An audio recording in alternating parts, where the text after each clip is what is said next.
Salam semua para tetua, jumpa lagi bersama Mimin di channel Alurmu. Semoga para pendengar Alurmu selalu senantiasa dinaungi kebahagiaan, kesehatan, serta rezeki yang cukup.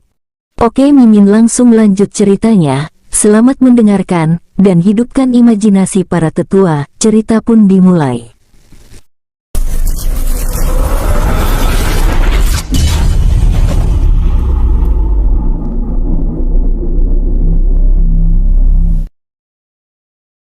King Ruo menghela napas panjang beberapa kali, mencoba meredakan ledakan amarah dalam hatinya. Membuat Luo Feng yang ada di hadapannya menggelengkan kepalanya. Hal seperti inilah yang aku khawatirkan dengan sikapmu itu, ucap Luo Feng pelan. Tapi bagaimana bisa mereka menghancurkan rumahnya sendiri? Ruo jika pikiran semua orang sama seperti dirimu ini, aku yakin tidak akan ada perang, ucap Luo Feng penuh arti. Tapi bagaimana bisa mereka melakukan hal seperti itu, ucapnya sekali lagi sambil menggelengkan kepalanya. Ruo aku ingin mengingatkanmu untuk tidak menyalahkan masa lalu, karena itu adalah proses yang membentuk kehidupan kita saat ini. Yang perlu kita lakukan saat ini adalah memperbaikinya, bukan mengulangi kesalahan yang sama. Jika mata dibalas mata, maka kehancuran yang akan menjadi pemenangnya. King Ruo menganggukkan kepalanya. Ayah guru, terima kasih sudah mengingatkan, namun hingga saat ini pun aku tidak pernah mempermasalahkan masa lalu itu, namun bukan berarti bersyukur atas peristiwa itu. Yang justru ingin aku lakukan saat ini adalah memperbaiki kesalahan tersebut dan menatanya kembali. Dan aku ingin mereka juga merasakan kepahitan dari kesalahan itu, dan menyadari kesalahannya. Luo Feng yang kehabisan kata-kata karena pendirian King Ruo yang tidak tergoyahkan tersebut hanya bisa menganggukkan kepalanya. Ruo ingat untuk tetap berhati-hati. Dengan wajah serius, King Ruo menganggukkan kepalanya. Terima kasih. Lalu, apakah ayah tahu alasan keterlibatan organisasi rahasia langit ini? Luo Feng menggelengkan kepalanya, menatap King Ruo dengan serius. Jika ayah mengingatnya lagi, karena mereka tidak akan pernah mau ikut campur, jika masalah ini tidak menguntungkan mereka, ucap King Ruo. Luo Feng kembali menggelengkan kepalanya. Lalu bagaimana dengan Gunung Loyang, apakah ayah tahu sejarah tempat itu? Luo Feng menganggukkan kepalanya. Gunung Loyang awalnya disebut sebagai Gunung Jungheng, yaitu Gunung Keseimbangan, salah satu dari 12 tempat terlarang di wilayah selatan. Dan Gunung Jungheng ini adalah tempat di mana leluhur King Sandian Luo memperoleh keabadiannya. Ayahku, Luo Changkong mengatakan bahwa Gunung Suci Loyang itu berdiri di atas perisai langit, yang saat itu mampu menahan ledakan petir milik leluhur agung. Apakah mungkin itu adalah perisai langit yang sama? Batinnya menatap King Ruo dengan serius. Ruo apakah ada yang salah? Ayah, apakah kakek Changkong menjelaskan keberadaan pusaka perisai langit ini? Luo Feng menggelengkan kepalanya. Para leluhur hanya mengatakan bahwa itu hanya sejarah, karena leluhur agung juga tidak pernah mengatakannya. Apakah mungkin perisai langit yang dimaksud tersebut adalah salah satu dari 3 kunci itu? Tapi Huo Fulu mengatakan bahwa perisai langit saat ini ada di dunia para naga. King Ruo membatin. Ruo ada apa? Tanya Luo Feng, saat melihat King Ruo tiba-tiba terdiam. Apakah ayah pernah mendengar tentang samudera kehidupan? Tanya King Ruo dengan serius.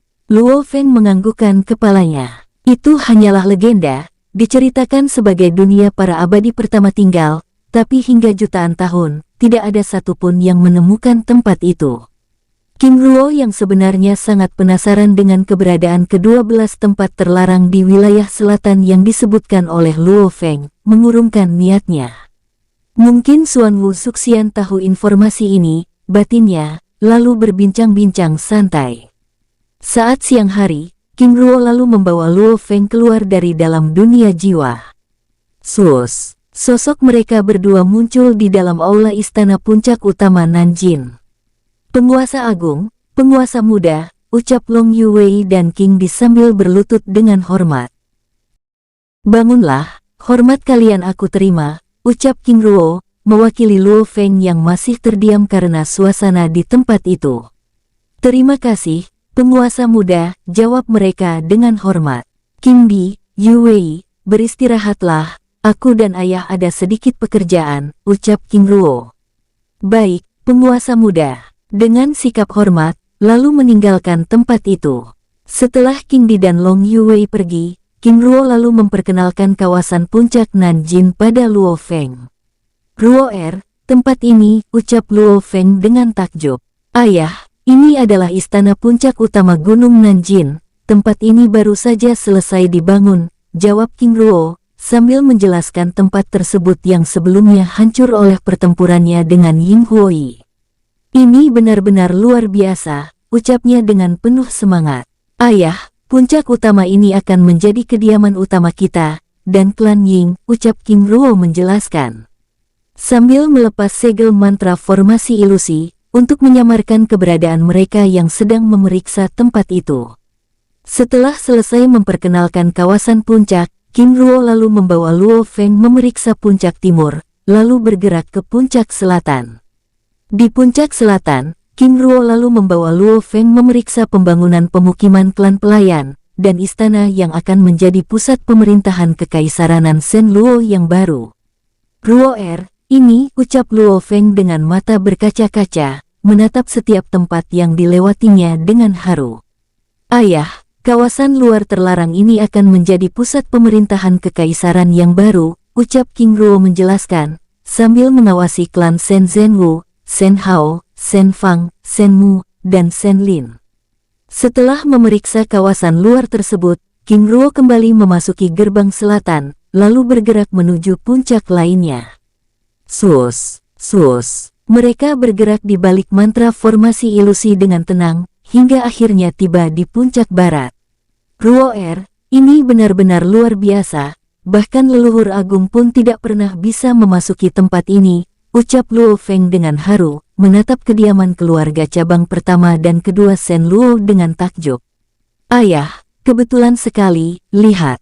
Itu adalah Luo Jingqi, patriark klan keluarga cabang pertama, Luo Xidan, dan Luo Wunin dari keluarga cabang pertama, lalu dia Luo Weiyuan patriark klan cabang kedua, dengan tetua Song Hong, Luo Siwu dan Luo Huachun, ucap King Ruo menjelaskan, menatap sosok-sosok yang akan menjadi para tetua tingkat tinggi klan Shen Luo tersebut. Ruo terima kasih, ucap Luo Feng, menatap King Ruo dengan haru. Ayah, tunggu di sini, ucap King Ruo sambil bergerak menuju taman halaman istana puncak barat tersebut dengan tenang. Sosoknya tiba-tiba muncul di tempat itu. Penguasa muda, ucap Luo Jingqi dan rombongan, sambil berlutut, lalu bersujud dengan hormat. Bangunlah, hormat kalian aku terima, ucap King Ruo dengan hangat dan ramah. Terima kasih, penguasa muda, ucap Luo Jingqi memimpin rombongan, sambil membawa King Ruo menuju istana, namun dengan segera King Ruo tolak. Jingqi, aku rasa di sini lebih nyaman, ucap King Ruo, sambil menanyakan keadaan mereka. Penguasa muda, tempat ini benar-benar berkat langit, dan semua orang begitu senang dan gembira, bahkan dengan kekuatan aura spiritual emas di tempat ini, kini ratusan murid kita telah naik tingkat menjadi semi-abadi tingkat menengah, jawab Luo Weiyuan dengan penuh semangat. Senang mendengarnya, lalu apakah Yuan Qiyun Fei dan Hu Mingjin ada menjelaskan keberadaan puncak utara? Tanya King Ruo. Ada, penguasa muda, dan masalah itulah yang sedang kami bahas sekarang, jawab Luo Jingqi. King Ruo menganggukkan kepalanya. Kalian bisa menggunakan tempat pelatihan itu, tetapi jangan lupa pelatihan yang sebenarnya, yaitu dengan keluar dari Gunung Nanjin, dan mengambil misi. Mengenai hal ini apakah Yuan Nandong sudah menjelaskan? Sudah, penguasa muda. Bahkan Jenderal Yuan Nandong juga telah memberi kami semua dengan identitas baru sebagai klan Shen Zhenyin, jawab Luo Song. King Ruo menganggukkan kepalanya. Aku ingin apapun yang kalian lakukan selalu dikoordinasi dengan jenderal puncak lainnya, terutama puncak timur dan puncak selatan. Baik, penguasa muda, jawab mereka dengan hormat, sambil melaporkan berbagai hal baru yang mereka hadapi selama di tempat baru itu. Di atas langit, Luo Feng yang berada di balik mantra formasi ilusi, menyimak perbincangan itu hingga meneteskan air matanya. Ruo terima kasih, ucapnya berkali-kali, menatap King Ruo dan para tetua klan tersebut dengan haru. Di halaman taman istana, dalam perbincangan santai tersebut, King Ruo lalu menjelaskan tujuannya. Selain ingin memeriksa keadaan kalian, aku juga ingin menunjukkan sesuatu pada kalian, ucap King Ruo membuat mereka begitu bersemangat. Ratusan tawanan prajurit elit Istana Loyang muncul di tempat itu. Penguasa muda, mereka, tanya Luo Jingqi, menatap ratusan sosok yang telah kehilangan kultivasinya tersebut dengan penasaran dan heran. Mereka adalah prajurit elit Istana Loyang, jawab King Ruo, membuat wajah mereka langsung memerah. Kalian, ucap Luo Weiyuan dengan murka menyala. Weiyuan, mereka telah kehilangan kultivasinya, ucap King Ruo penuh arti, membuatnya langsung menarik kekuatannya. Penguasa muda, terima kasih sudah mengingatkan, ucap Luo Weiyuan dengan hormat. Buat mereka merasakan apa itu kepahitan, ucap King Ruo penuh arti. Baik, penguasa muda, jawab mereka dengan hormat, lalu memanggil murid klan untuk membawa para tawanan tersebut menuju kawasan kosong di luar istana. Tidak lama kemudian setelah para murid klan tersebut membawa ratusan tawanan dari prajurit elit Istana Loyang tersebut pergi, King Ruo lalu kembali melanjutkan perbincangan santai mereka. Kali ini aku ingin kalian bertemu dengan seseorang, ucap King Ruo sambil mengibaskan tangannya. Sosok Luo Feng yang berada di balik mantra formasi ilusi, menampakkan diri, bergerak menuju tempat itu dengan perlahan. Tuh penguasa agung, ucap Luo Jingqi dan rombongan tersungkur, tanpa dapat menahan air matanya, lalu bersujud dengan terseduh-seduh. Penguasa agung, apakah ini mimpi, ucap Luo Weiyuan berbicara, tanpa berani mengangkat kepalanya. Di hadapan mereka, Luo Feng yang juga sedang menahan tangisannya dan tidak mampu berkata-kata tersebut, mencoba menenangkan dirinya. Di dalam darahku ada garis keturunan leluhur agung Sen Guo Shi King Sandian Luo, Sen Luo Tiandu, Sen Luo Beiwu, Sen Luo Yandu, Sen Luo Tang, dan Sen Luo Changkong, bangunlah. Hormat kalian aku terima, ucap Luo Feng sambil berusaha bersikap tenang. Terima kasih, penguasa agung, jawab mereka dengan hormat, sambil menyeka air matanya. Maaf baru bisa menemui kalian, ucap Luo Feng dengan haru, membuat Luo Weiyuan dan rombongannya semakin tidak mampu menahan air matanya. Pada saat Luo Feng hendak berbicara, tiba-tiba King Yongjun yang bergerak sendiri tanpa pengawasan muncul di halaman istana tersebut, membuat Luo Jingqi dan rombongannya langsung menyeka air matanya. Apakah kakek memarahi mereka? Menghampiri Luo Feng, menatap Luo Jingqi dan rombongannya dengan heran, membuat King Ruo hampir tertawa. Hais, kamu ini, ucap King Ruo dengan senyumnya yang hangat. Jun tidak semua tangisan itu identik dengan rasa ketakutan. Apakah mereka terlihat sedih karena takut? Tanya Luo Feng sambil membelai rambutnya dengan lembut. King Yongjun menggelengkan kepalanya. Kakek, aku tahu, tapi aku tidak ingin mereka yang sudah dewasa dan beruban seperti ini menangis seperti anak kecil. Ucapnya berbicara melalui telepati membuat Luo Feng hanya bisa menggelengkan kepalanya. Bagaimana mungkin kakek memarahi mereka? Kakek justru saat ini merasa bahagia, ucap Luo Feng, sambil memperkenalkan sosoknya pada Luo Weiyuan dan rombongannya yang terdiam dan merasa malu tersebut. King Yongjun, cucu keduaku, ucap Luo Feng, membuat Luo Jingqi dan rombongannya menatap King Ruo. Benar, Jun adalah putra keduaku, ucapnya dengan hangat dan ramah. Salam hormat pada tuan muda kedua, ucap Luo Weiyuan dan rombongannya sambil berlutut dengan hormat. Para tetua, bangunlah. Hormat kalian aku terima, ucapnya dengan hangat dan ramah. Terima kasih, tuan muda. Sambil berdiri dengan hormat, penguasa agung, silakan, ucap Luo Jingqi, mempersilakan Luo Feng. King Ruo dan King Yongjun menempati kursi taman dengan hormat. Terima kasih, ucap Luo Feng, sambil menempatkan King Yongjun di sisinya. Penguasa agung, ucap Luo Jingqi dengan ragu. Bicaralah, ucap Luo Feng dengan ramah. Jadi di mana penguasa agung selama ini? Menatap Luo Feng dengan serius. Ada bersama Ruo Er, jawab Luo Feng, sambil merahasiakan keberadaan dunia jiwa. Apakah maksud penguasa agung, segel bola emas? Tanya Luo Wei Yuan. Benar, jawab Luo Feng, sambil menjelaskan jika dirinya selama ini sedang memulihkan diri. Lalu apakah itu artinya Tuan Muda King Yongjun juga seperti itu? Tanya Luo Er Yi. Benar, selama ini Jun Er lah yang selalu menemaniku, jawab Luo Feng. Lalu penguasa agung, bagaimana dengan Tuan Muda pertama? Tanya Luo Song Hong, menatap Luo Feng dan King Ruo dengan hormat. Zilong Er, saat ini sedang berada di dunia kecil terlarang, benua teratai biru, jawab Luo Feng, membuat Luo Jingqi dan rombongannya mematung. Bagaimana bisa Tuan Muda pertama pergi ke tempat itu? Tanya Luo Wonin dengan wajah panik. Tetua tidak perlu khawatir, kakak adalah jenius hebat, tempat seperti itu tidak akan membuatnya kesulitan. Ucap King Yongjun menimpali, membuat Luo Wei Yuan dan rombongannya yang sebelumnya tidak mendapatkan informasi tersebut dari Luo Zhao dan Luo Jiaolai terdiam. Jika Tuan Muda kedua saja semi-abadi tingkat 2, itu artinya Tuan Muda pertama pasti lebih hebat, lagi pula penguasa muda juga tidak akan melepaskan pengawasannya, ucap Luo Jingqi, berbicara pada rombongannya melalui telepati. Saudara benar, ucap Luo Wei Yuan dan rombongan yang akhirnya merasa tenang. Di hadapan Luo Wei Yuan, Luo Feng lalu menjelaskan keberadaan King Ling, serta King Lian An, yang merupakan bagian dari keluarga besarnya. Wei Yuan, dan kalian semua, Zilong Er, Jun Er, dan An Er, mereka adalah pewaris tahta kekaisaran selanjutnya. Aku harap kalian mengingat hal ini, jikapun mereka menolak dan memberi hak itu pada kalian, itu adalah keputusan mereka, dan itu juga sah, ucap Luo Feng. Baik, penguasa agung, jawab mereka dengan hormat.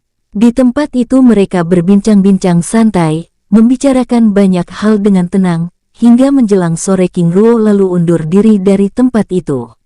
Ayah, Jun Er, para tetua, aku pergi dulu, ucap King Ruo sambil menangkupkan tangannya dengan hormat. Membiarkan King Yongjun menghabiskan waktu bersama Luo Feng sebelum melakukan perjalanan panjang. Baik penguasa muda, ucap Luo Jingqi dan rombongannya dengan hormat. Setelah King Ruo pergi, Luo Feng kembali melanjutkan perbincangan mereka dengan tenang. Di tempat lain, King Ruo bergerak menuju puncak Nanjin, memeriksa segel pilar emas perlindungan gunung tersebut untuk memastikan keadaan sebelum dirinya pergi. Setelah memeriksa segel pilar emas, King Ruo lalu bergerak memeriksa tempat lainnya dengan seksama.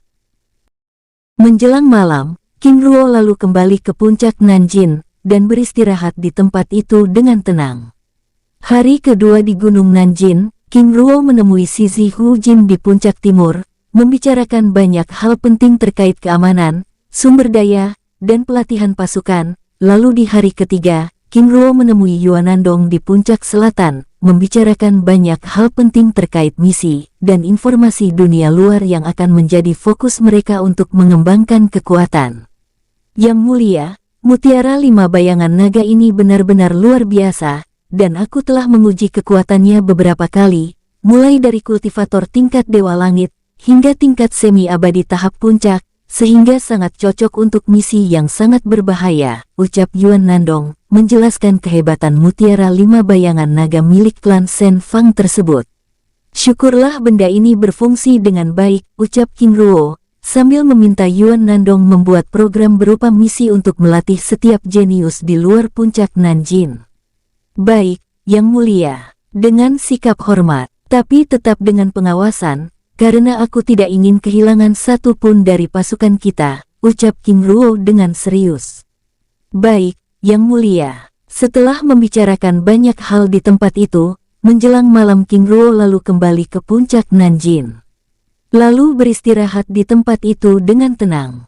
Hari keempat, saat hari benar-benar sudah terang. Sosok King Yongjun, Xuanwu Suxian, Yu Jieru, King Di, Long Yuwei, dan Huyan Lan, tiba di halaman istana puncak utama Gunung Nanjin, lalu bergerak memasuki istana, menemui King Ruo dan Luo Feng yang sedang berbincang-bincang dengan santai. "Penguasa agung, penguasa muda," ucap mereka sambil berlutut dengan hormat. "Bangunlah," ucap Luo Feng dengan hangat dan ramah. "Terima kasih, penguasa agung." Lalu menempati kursi yang tersedia. Di tempat itu mereka membicarakan banyak hal. Menjelang siang, King Ruo mengakhiri perbincangan tersebut. "Ayah, aku pergi dulu," ucap King Ruo. "Baik, tetap berhati-hati. Ingat untuk tidak menyinggung kekuatan-kekuatan besar tersebut," ucapnya dengan serius. "Baiklah," ucap King Ruo. Setelah King Yongjun memberi hormat pada Luo Feng, King Ruo lalu membawa rombongannya meninggalkan tempat itu. Sus, segel bola emas transparan mengurung rombongannya, lalu bergerak naik ke atas langit puncak Nanjin dengan perlahan, hingga hilang dari pandangan Luo Feng. "Semoga Ruo tidak membuat banyak masalah," batinnya sambil menatap langit puncak Nanjin. Setelah memastikan King Ruo benar-benar meninggalkan tempat itu, Luo Feng lalu bergerak menuju puncak utara untuk menemui Yuan Qianfei dan Hu Mingjin, untuk berlatih di istana kultivasi. Di tempat lain, Sus, bola emas transparan yang membawa King Ruo dan rombongannya melewati segel mantra formasi perlindungan langit puncak Nanjin. "Yang mulia," ucap Ying Tajun dan Ying Yumao, menyambut rombongan King Ruo dengan hormat. "Yumao, Tajun, keamanan Nanjin aku serahkan pada kalian. Jangan biarkan siapapun memasuki tempat ini," ucap King Ruo dengan serius. "Baik, Yang Mulia," jawab kedua leluhur elang emas tersebut dengan hormat. "Baiklah, kami pergi dulu," ucap King Ruo. "Baik, Yang Mulia." Setelah berpamitan pada kedua hewan buas penjaga tersebut, King Ruo lalu membawa rombongannya meninggalkan tempat itu. Sus, segel bola emas transparan tersebut bergerak perlahan, dan terus bergerak dari tempat itu. "Suxian, apakah kamu tahu di mana kota Tufu?" tanya King Ruo sambil mengarahkan pandangannya pada Xuanwu Suxian yang sedang memperhatikan kawasan yang dilewati tersebut. Perbatasan timur Kekaisaranan Shen Luo yang agung dengan Kekaisaranan Shen Xia, Yang Mulia. "Baik," ucap King Ruo, lalu mengarahkan segel bola emas transparan tersebut ke arah yang dimaksud. Sus, segel bola emas transparan tersebut melesat dengan kecepatan puncaknya. "Semoga suatu saat aku dapat bertualang bersama Yang Mulia," ucap Ying Tajun, menatap segel bola emas transparan yang membawa King Ruo dan rombongannya menjauh dari tempat itu. "Aku juga berharap demikian," ucap Ying Yumao menimpali. Sus, segel bola emas transparan tersebut terus bergerak menuju timur perbatasan Kekaisaran Shen Luo dengan Kekaisaranan Shen Xia. "Ayah, apa rencana kita di kota Tufu?" tanya King Yongjun. "Mengunjungi klan Shensa," jawab King Ruo penuh arti, membuat Yu Jieru dan rombongannya saling berpandangan. "Apakah maksud ayah klan Shensa yang melenyapkan klan Shenqin?" tanya King Yongjun. "Benar," jawab King Ruo. "Itu artinya akan ada darah yang tertumpah," ucap Huyan Lan. "Benar, dan mereka harus membayar apa yang sudah mereka lakukan," ucap King Ruo dengan tenang. "Tapi ayah, bukankah kakek agung sudah mengingatkan?" ucap King Yongjun dengan serius. "Benar, kakek agung mengingatkan kita untuk berhati-hati, bukan melarang kita untuk melakukannya." "Ayah benar," ucapnya sambil tersenyum santai. Dalam perjalanan itu mereka berbincang-bincang santai, hingga akhirnya King Ruo menanyakan keberadaan 12 tempat terlarang yang ada di wilayah selatan. "Suxian, apakah kamu tahu tempat-tempat terlarang tersebut?" tanya King Ruo. Xuanwu Suxian yang memang berasal dari wilayah selatan itu menganggukkan kepalanya. "Yang Mulia, ke-12 tempat terlarang itu sebenarnya dibagi lagi dalam 3 kelompok, yaitu tempat terlarang tingkat rendah, tingkat menengah, dan tingkat tinggi, dan tingkatan ini disesuaikan dengan tingkat bahaya tempat itu. Di kelompok tingkat tinggi ada Gunung Nanjin, Gunung Naga Hitam, Gunung Phoenix Hitam, dan yang paling menakutkan adalah daratan es selatan," jawab Xuanwu Suxian menjelaskan, membuat King Ruo, King Yongjun, dan King Di saling berpandangan. Ayah, daratan es selatan, bukankah itu tempat utama klan King berada? Benar, kediaman utama suci King berada di tempat itu, jawab King Ruo, membuat Xuan Wu Zuxian, Hu Yanlan, Yu Jieru, dan Long Yuwei ternganga. Jadi daratan es selatan itu adalah tempat klan Shen Guoshi King? Tanya Xuan Wu Zuxian. Benar, dan tempat itu akan menjadi salah satu tujuan kita, jawab King Ruo, membuat Xuan Wu Zuxian merinding. Lalu leluhur, bagaimana dengan kawasan terlarang tingkat menengah? Tanya King Yongjun. Ada samudera es, kota kuno raksasa emas, daratan hukuman langit tempat Tao Tai dan Tao Wu berada, dan daratan kesedihan fana, lalu di tingkat rendah ada gunung hampa Zizu, laut biru naga air, kota mati Wenyi, dan danau racun Duyaohu, jawab Xuan Wu Zuxian menjelaskan. King Ruo yang sebelumnya pernah memasuki samudera es tidak menyangka jika tempat ini adalah tempat terlarang tingkat menengah. Selain itu yang membedakan tempat tingkat tinggi dengan tingkat menengah adalah, jika tempat tinggi itu tidak memerlukan kurun waktu ataupun periode yang membuka gerbang tempat tersebut, namun tempat menengah hingga tempat rendah biasanya terbuka saat ada siklus tertentu yang ditandai dengan kemunculan pilar langit. Lalu bagaimana dengan dunia perang? Tanya King Ruo. Dunia perang sebenarnya berada di tingkat menengah. Tempat tersebut begitu mengerikan karena aturan ruang dan waktu yang membatasi tingkat kultivasi seseorang, dan biasanya tempat terlarang tingkat rendah hingga tingkat menengah memang seperti itu. Ada aturan waktu yang melarang mereka yang berada di tingkatan tertentu untuk memasukinya dengan bebas, jawab Xuan Wu Zuxian.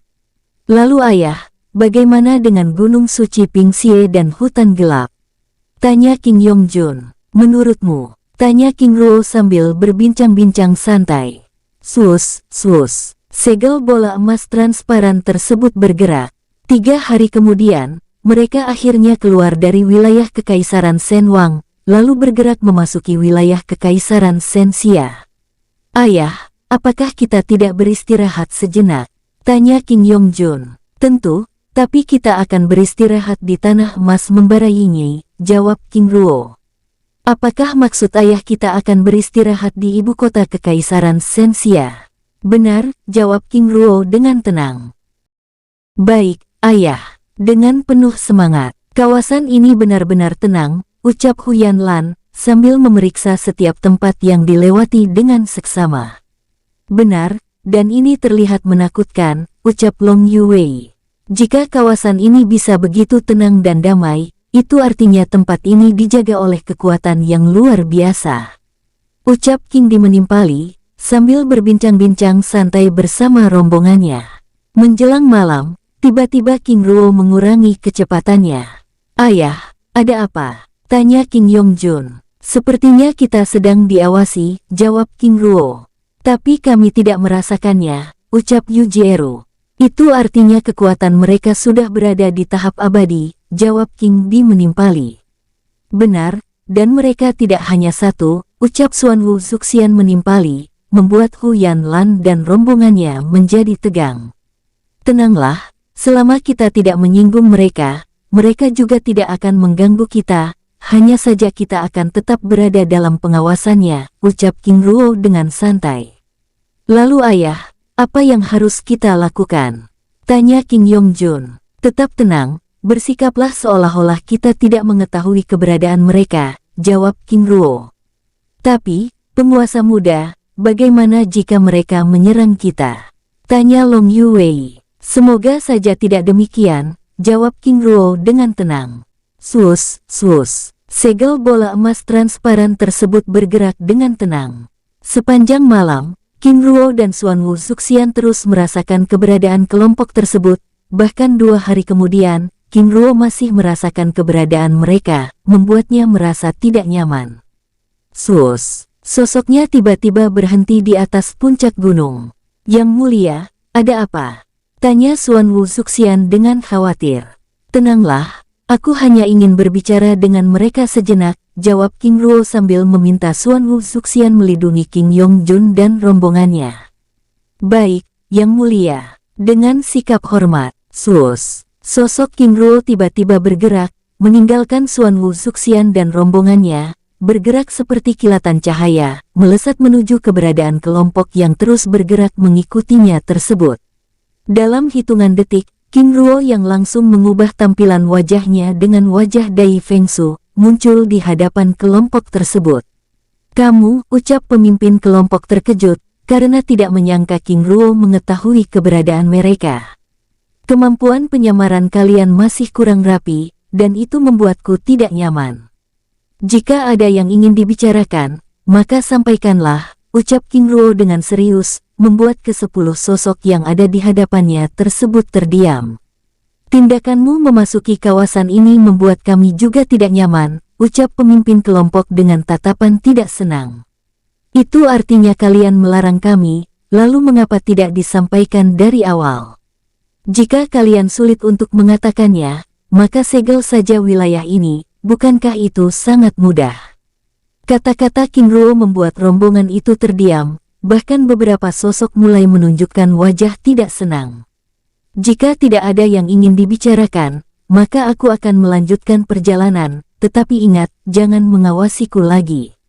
Selain itu, aku juga ingin mengingatkan bahwa pergerakan kalian yang seperti ini adalah tindakan konyol," ucap King Ruo bergerak pergi. "Tunggu, kamu masih belum. Apakah seperti ini cara organisasi rahasia langit bekerja?" ucap King Ruo dengan kesal, dan mengejutkan rombongan tersebut. "Tutuan, siapa sebenarnya? Lalu bagaimana bisa Anda tahu kami? Pengawasan dan penyelidikan hanya boleh dilakukan pada seorang yang dicurigai melakukan pelanggaran. Lalu apakah melewati kawasan ini dianggap sebagai pelanggaran?" jawab King Ruo tanpa menjawab pertanyaan rombongan tersebut. "Tuan, siapa Anda sebenarnya?" tanya pemimpin rombongan dengan serius. "Dengan masing-masing tingkat kekuatan kalian, ini adalah pergerakan konyol yang akan menjadi umpan pembantai liar. Jangan mengikutiku. Kehadiran kalian hanya akan menarik perhatiannya," ucap King Ruo. Sambil bergerak pergi, meninggalkan rombongan yang mematung tersebut. Bagaimana bisa dia tahu kita dari organisasi rahasia langit, lalu bagaimana dia juga tahu mengenai pembantai liar? Apakah dia juga orang organisasi rahasia langit? Sepertinya demikian. Tapi bagaimana dengan tingkat kultivasinya? Sepertinya itu adalah penyamaran, jawab pemimpin kelompok.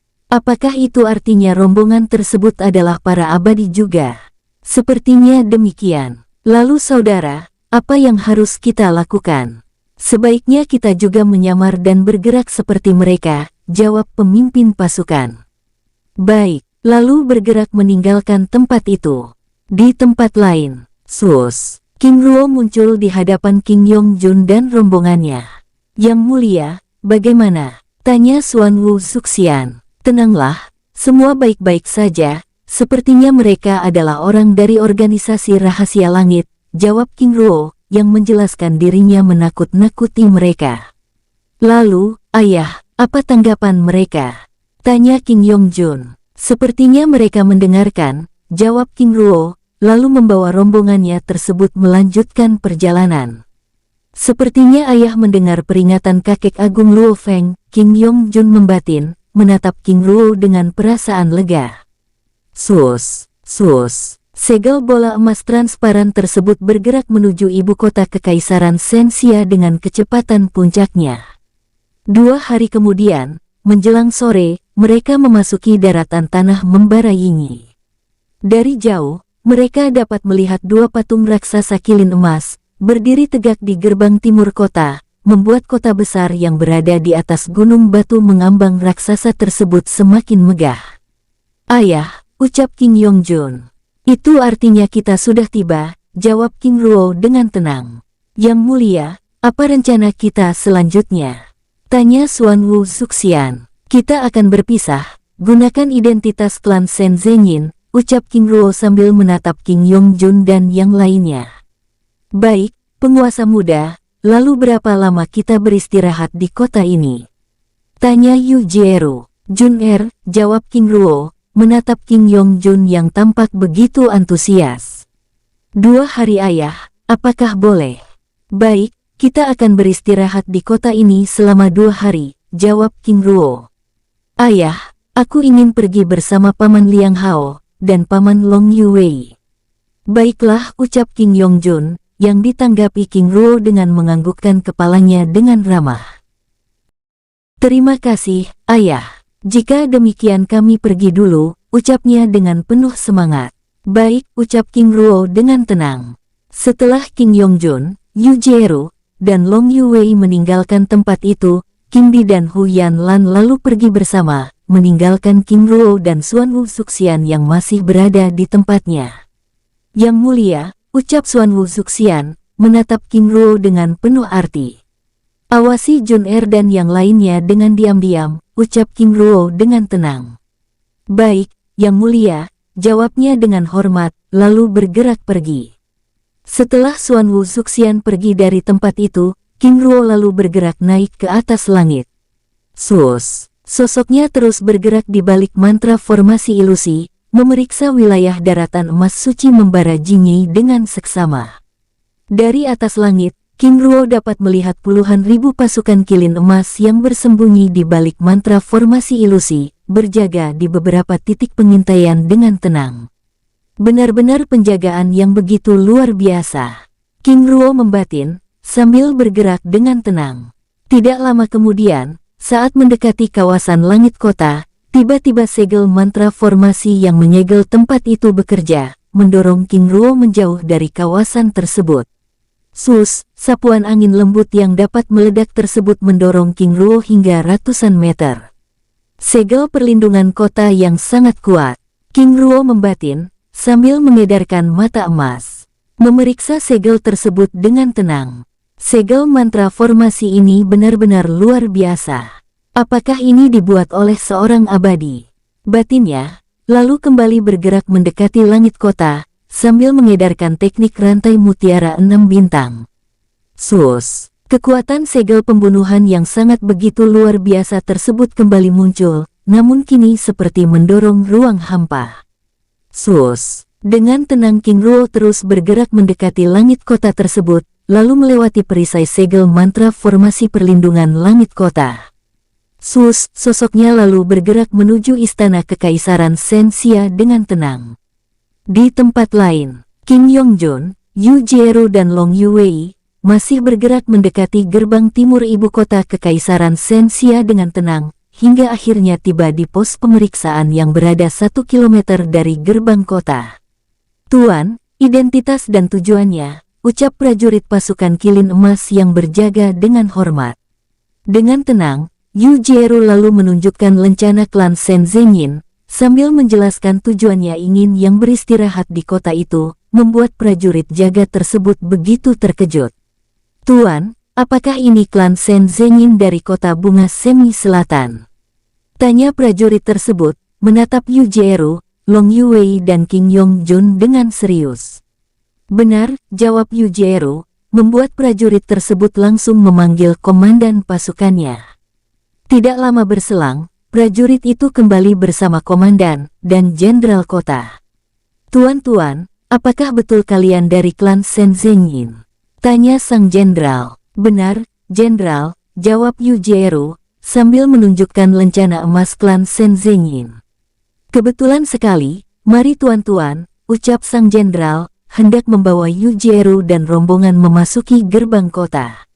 Maksud, jenderal? Tanya Long Yuwei dengan serius. Tuan-tuan, akan tahu saat tiba di istana nanti, jawab sang jenderal, sambil membawa Long Yuwei dan rombongan memasuki kereta kuda naga. Baiklah, ucap Yu Jieru, saat melihat King Yongjun menganggukkan kepalanya, lalu memasuki kereta kuda naga tersebut. Tidak lama kemudian, kereta kuda naga tersebut bergerak menuju gerbang kota dengan perlahan. 15 menit kemudian, King Di dan Hu Yanlan yang berhasil melewati pos pemeriksaan, lalu bergerak menuju gerbang kota, disusul oleh Xuan Wu Zuxian 10 menit kemudian. Di tempat lain, sus, sosok King Ruo bergerak, mendekati istana kota kekaisaran Senxia yang berada di luar puncak utama gunung tersebut dengan tenang. Tata kota ini seperti kawasan Gunung Nanjin, yang juga memiliki kawasan terlarang. King Ruo membatin, sambil merasakan ledakan aura kilin langit yang sangat kuat. Pada saat mendekati kawasan langit istana tersebut, tiba-tiba King Ruo melihat dua sosok yang dikenalinya keluar dari barak militer pasukan elit Kekaisaranan, bergerak menuju istana utama. Xia Tianfang dan Xia Ziteng, ucapnya menatap kedua sosok tersebut dengan tenang. Pada saat King Ruo hendak mendekati tempat itu, tiba-tiba seseorang berbicara padanya. "Tuan, datanglah ke puncak utama," ucap suara tersebut bergema dalam pikirannya. King Ruo yang tampak begitu terkejut dengan kehadiran suara itu mencoba bersikap tenang, lalu meninggalkan tempat itu. Sosoknya bergerak menuju puncak utama gunung raksasa tersebut. Siapa sosok ini? Aku bahkan tidak merasakan kehadirannya. Apakah keberadaannya disamarkan oleh aura kilin langit ini? King Ruo membatin penasaran. Tidak lama kemudian, dinding ilusi yang menyelimuti puncak utama gunung tersebut terbuka, membentuk celah kecil yang dapat dilewatinya. Sosoknya bergerak melewati celah tersebut dengan perlahan, lalu muncul di sisi lainnya, menatap 5 sosok abadi yang sedang duduk di taman istana yang sangat megah dan indah, juga sedang menatapnya dengan tajam. Benar-benar tempat yang begitu luar biasa. King Ruo membatin, sambil menatap belasan kilin api langit yang sedang duduk berjaga dengan tenang. Pada saat terus bergerak mendekati kelima sosok abadi tersebut, tiba-tiba King Ruo dikejutkan dengan kekuatan salah satu dari mereka. Abadi tanpa tatanan, Kekaisaran Shen Xia benar-benar mengerikan, batinnya, sambil menatap rombongan yang menyambut kedatangannya dengan aura pembunuhan tersebut dengan tenang. Sosoknya mendarat di halaman istana tersebut dengan perlahan. "Tuan-tuan, Dai Fengsu memberi hormat," ucap King Ruo yang menyamar dan menggunakan tampilan wakil pemimpin organisasi pedang langit mendekati mereka dengan tenang. "Nama besar itu sudah lama aku dengar, tapi baru kali ini bertemu. Wakil pemimpin pedang selatan, aku Xia Tianyi, leluhur pertama Shen Guoshi Xia," ucap sosok abadi yang King Ruo pahami sebagai abadi tanpa tatanan tersebut berbicara dengan tenang, sambil mengubah sikapnya dan menarik aura pembunuhan dari tubuhnya. "Hormat pada leluhur Shen Guoshi Xia Tianyi," ucap King Ruo yang tampak terkejut, karena tidak menyangka klan Shen Xia adalah klan dewa kuno, menangkupkan tangannya dengan hormat, lalu menyapa keempat sosok lainnya. "Wakil pemimpin, mari," ucap Xia Tianyi, mempersilakan King Ruo menempati kursi yang tersedia. "Terima kasih, leluhur," ucap King Ruo dengan hormat, lalu menempati kursi tersebut dengan tenang. Setelah semua orang menempati kursinya masing-masing, Xia Tianyi lalu mengarahkan pandangannya, menatap King Ruo dengan penuh arti. King Ruo yang memahami maksud pandangannya tersebut lalu membuka percakapan tersebut. "Leluhur, aku Dai Fengsu, meminta maaf, karena tidak sepantasnya bertindak bebas dan arogan di kota ini," ucap King Ruo menangkupkan tangannya dengan hormat. Xia Tianyi menganggukkan kepalanya dengan perlahan. "Aku yakin wakil pemimpin pasti memiliki alasan, apakah kami boleh tahu?" Menatap King Ruo dengan serius. King Ruo menganggukkan kepalanya. "Benar, leluhur, saat ini aku sedang menyelidiki seorang abadi yang kami sebut sebagai pembantai liar, dan sosok itu telah membuat kekacauan di beberapa tempat, bahkan membunuh beberapa orangku, dan sebelumnya aku juga bahkan hampir terbunuh oleh sosok tersebut. Apakah leluhur mengetahui masalah ini?" tanya King Ruo, menatap Xia Tianyi dan rombongannya yang tampak tenang. "Benar, kami sudah tahu masalah ini," jawab Xia Tianyi, membuat King Ruo terdiam. Tindakan arogan ini biasanya dilakukan oleh mereka yang baru saja menapaki jalan keabadian, terutama untuk membalas dendam. Selain itu, tindakan ini juga bertujuan untuk menampilkan diri pada orang lain, ucap sosok abadi lainnya berbicara. King Ruo menganggukkan kepalanya. "Leluhur benar, saat ini kami sedang kesulitan menemukan sosok tersebut, apakah leluhur punya saran?" "Biarkan saja, nanti juga sosok ini akan berhenti sendiri, hanya orang-orang dari organisasi rahasia langitlah yang merasa hal ini sebagai masalah," ucap sosok lainnya dengan tatapan tidak senang, membuat King Ruo sedikit tidak nyaman. King Ruo menganggukkan kepalanya. Terima kasih, leluhur, ucapnya dengan tenang. Ternyata mereka juga tidak senang dengan keberadaan organisasi rahasia langit. King Ruo membatin tenang. Wakil pemimpin, sebenarnya kami tidak tertarik dengan masalah ini, namun kebetulan wakil pemimpin kami ingin mengetahui sedikit informasi mengenai sosok ini.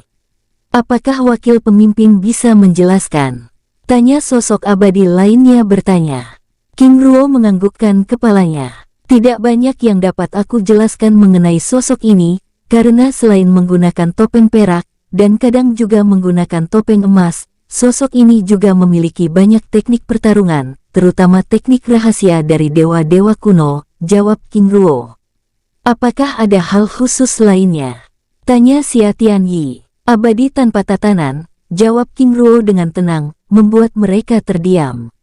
Di saat suasana hening tersebut tiba-tiba King Ruo merasakan cincin penyimpanannya bergetar.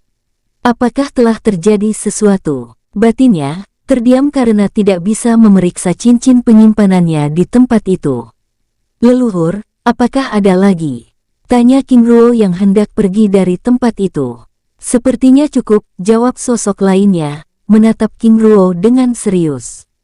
Sepertinya wakil pemimpin sedang terburu-buru dan hendak pergi, ucap Xia Tianyi.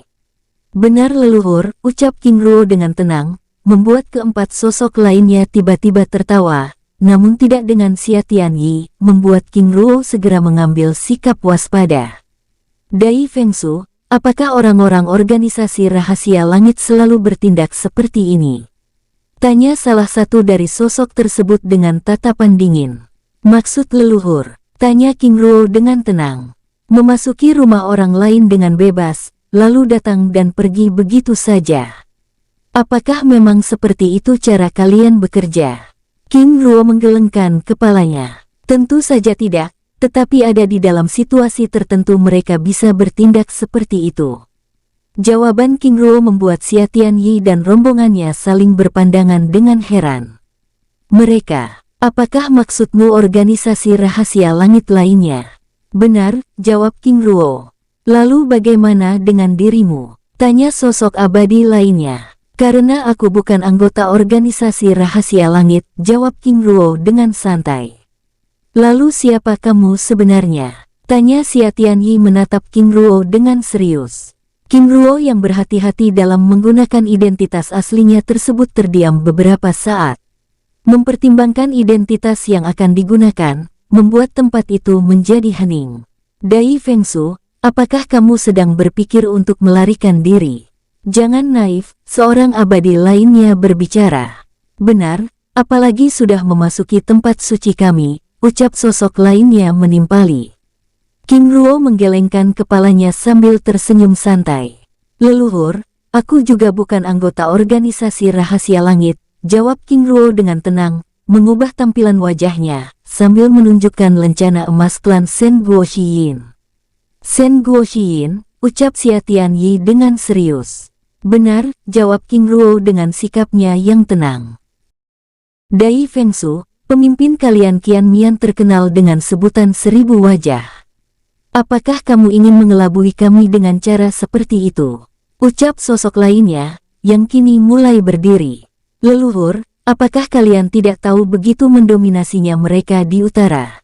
Kata-kata King Ruo dengan sikapnya yang begitu tenang membuat mereka tersenyum santai.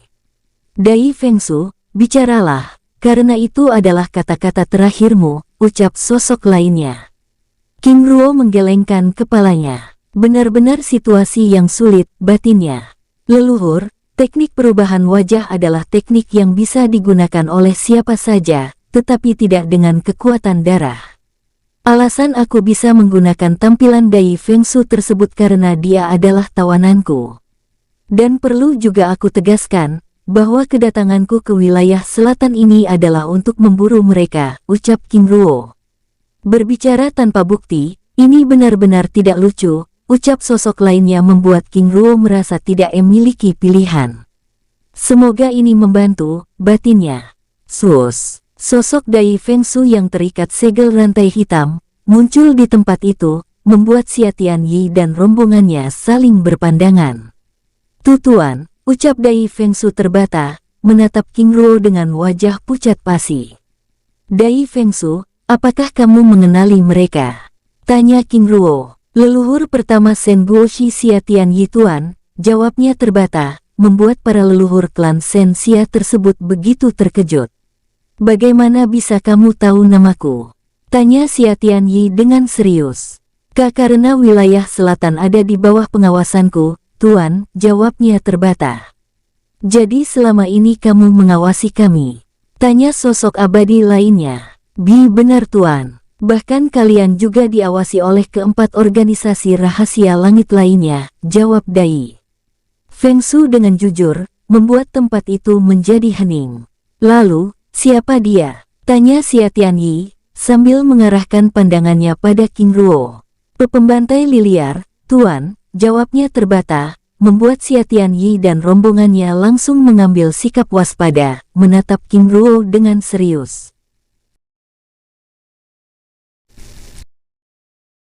Bersambung, sampai ketemu di episode selanjutnya. Semoga kalian semua selalu terhibur, dan terima kasih.